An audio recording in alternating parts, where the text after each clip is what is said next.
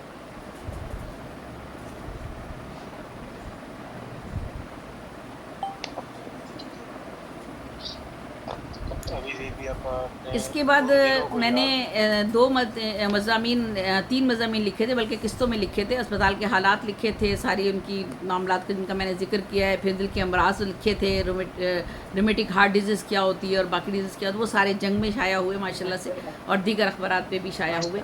تو جو 25 دن میرے وہاں گزرے تو میں نے کافی مضامین لکھے اور وہ پھر اخبارات میں شائع بھی ہوئے. اور یہ بھی میری ڈائری جو ہے وہ اخبار خواتین میں شائع ہوئی تھی. یہ کیا بات ہے، بہت تفصیلی جائزہ لیا واقعی والا اسپتال کے حالات، مریضوں کے حالات، وہاں کے حالات، یہ آپ نے جائزہ لیا اور لکھا، اور بڑی پراثر تحریر ہے آپ کی، اس میں کوئی شک نہیں ہے. میں تو میرا دل بہت دکھی ہو گیا، بہت دل پہ جا کے لگی ہے.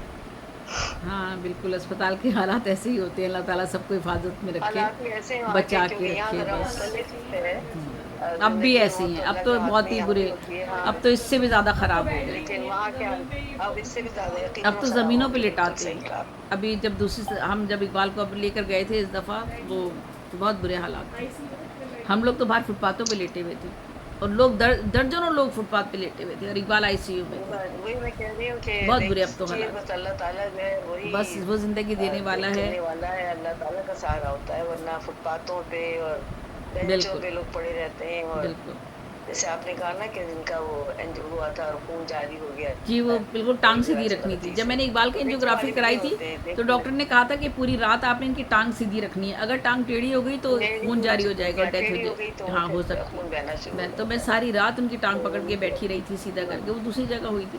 تو بہرحال یہ سب چیزیں ہوتی ہیں. اللہ تعالیٰ سب کو حفاظت میں رکھے نہیں، آپ کا اسپتالوں سے. آبزرویشن ماشاء اللہ بہت بھرپور آپ نے اس کی، یعنی آبزرو بھی کیا، عکاسی کی ہے. اور لوگوں کے لیے واقعی نا یہ پڑھنے کی چیز ہے، سننے کی بھی چیز تو ہے، پڑھنے کی بھی چیز ہے. کیونکہ کچھ لوگ جاتے ہیں، انہیں بالکل اندازہ نہیں ہوتا کہ ہم کس ٹیسٹ کے لیے جا رہے ہیں اور ہمیں کیا کیا تدابیر کرنی چاہیے. کہ ہاسپٹل میں آپ کو اتنی مدد نہیں ملتی ہے، نہ نرسوں سے، نہ وہاں کے اور عملے سے. تو یہ چیزیں بڑے کام کی مفید باتیں ہیں جو آپ نے بتائی ہیں. جی شبیر بھائی، کچھ آپ کہنا چاہیں گے تو؟ شبیر بھائی یا کوئی اور اگر کچھ کہنا چاہتا ہے تو. ڈاکٹر شبیر صاحب، آپ کچھ تجزیہ فرمائیں گے؟ جی صاحب کہیے، تو ہم دکھ منتظر کا ہیں اظہار آپ بھی کا. تھا، اور اپنے دکھ کے ساتھ ساتھ دنیا کے دکھ کا بھی اپنا دکھ سمجھ کر پیش کیا. ٹھیک ہے، آپ کا آواز نہیں آ رہی شبیر ڈاکٹر. بھائی آواز نہیں آ رہی، مائک بند ہے، مائک. بہت شکریہ ارجن صاحب. میڈم ریبی صاحبہ نے آج اپنے مکتوب کی دوسری قسط سے ہمیں سرفراز کیا ہے. ہمارے یہ دوسری جو مختصر اصناف ہیں ان میں روزنامچہ اور ڈائری کو بھی اہمیت حاصل ہے، اور لوگوں نے، ہمارے کئی ادبا نے اس طرح کی ڈائریاں تحریر کی ہیں، جن میں ناصر کاظمی کی ڈائری، سید ضمیر جعفری کی ڈائری یا ضمیر بالکل جعفری کا روزنامہ، اس طرح کی کتابیں ہمارے ادب کا بہت سرمایہ، جس میں روز روز کے جو احوال ہیں انہوں نے، مثال کے طور پر ناصر کاظمی نے اپنی جو بھی ان سے ملنے آتا یا وہ کہیں جاتے تو اس کا رات کو بیٹھ کے کچھ اختصار کے ساتھ بیان کر دیتے. تو میڈم نے تو یہ ذوق بھی تھی سنائی ہے، میں سمجھتا ہوں کہ یہ کوئی ان کا انفرادی تخلیقی عمل ضرور ہے، لیکن ایک شوہر کے ساتھ جو بیتی ہے انہوں نے اس سے اپنی ذات پہ بتایا، اور پھر اس درد کو، اس مشاہدے کو اور اس مطالعے کو، انسانی ہمدردی کو، دکھ کو انہوں نے جس طرح اپنی تحریر میں سمویا وہ بہت اہمیت کا حامل ہے. انہوں نے ہسپتالوں میں جو ادویہ کی کمی ہے، سہولتوں کا فقدان ہے، اس کی جانب بھی اشارہ کیا، اور بعض ڈاکٹرز کی جو غلط تشخیص ہے